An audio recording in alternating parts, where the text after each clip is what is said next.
Selamat siang Pak, di sini kami dari kelompok 11 akan mempresentasikan hasil kerja kelompok kami, yaitu tentang pasca panen perikanan. Oke, saya akan menjelaskan tentang perikanan dan pasca panen perikanan. Untuk yang pertama, perikanan merupakan suatu kegiatan yang berhubungan dengan pengolahan dan pemanfaatan sumber daya ikan dan lingkungannya, mulai dari praproduksi, produksi pengolahan sampai dengan pemasaran, yang dilaksanakan dalam suatu sistem bisnis perikanan. Untuk sumber daya hayati yang ada di perairan tidak dibatasi secara tegas dan pada umumnya mencakup ikan dan sejenis amfibi dan invertebrata. Usaha perikanan merupakan usaha perorangan untuk menangkap dan membudidayakan serta menyimpan untuk menciptakan nilai tambah ekonomi.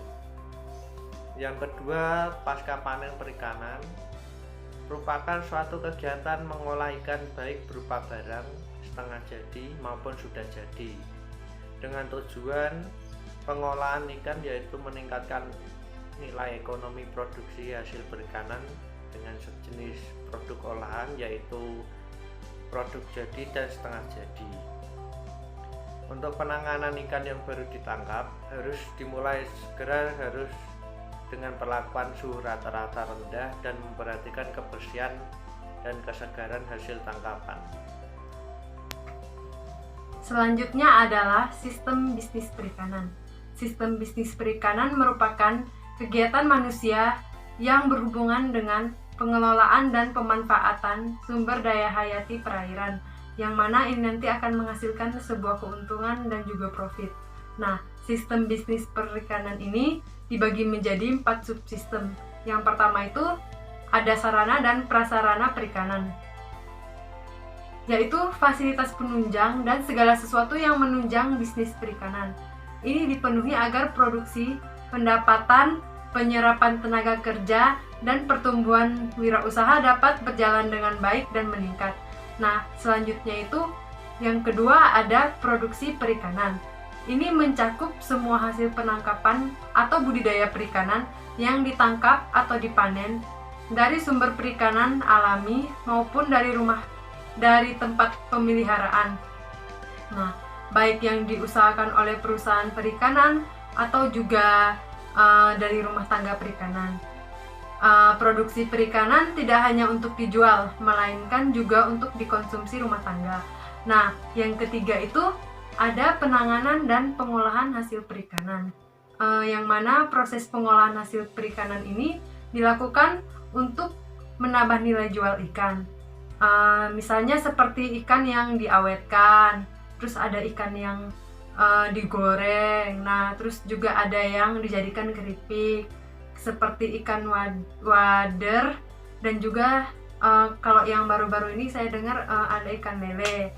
Nah, yang keempat itu ada pemasaran hasil perikanan. Ini dilakukan agar hasil produksi ikan yang sudah diolah dapat cepat dikenal oleh masyarakat, karena semakin menarik produk produk dipasarkan, maka akan semakin mudah untuk diingat oleh konsumen. Selanjutnya pada tahap pengolahan, yaitu ikan yang segar yang akan diolah menjadi produk olahan. Sini terdapat 2 jenis pengolahan. Yang pertama adalah pengolahan secara tradisional, di mana kita mengambil sampel yaitu pada pengeringan ikan atau ikan kering yang diolah dengan secara manual atau dengan dijemur pada sinar matahari, bisa juga dengan mesin. Yang kedua ada pengolahan secara modern. Di sini kita mengambil contoh yaitu pengolahan ikan ke dalam pengalengan atau juga biasa disebut ikan kaleng. Di sini ikan yang diambil itu merupakan ikan yang sudah diolah terlebih dahulu di tahap pengolahan tradisional contohnya, dan pengolahan ini ditujukan kepada kualitas dan kelayakan ikan untuk dikonsumsi. Baiklah,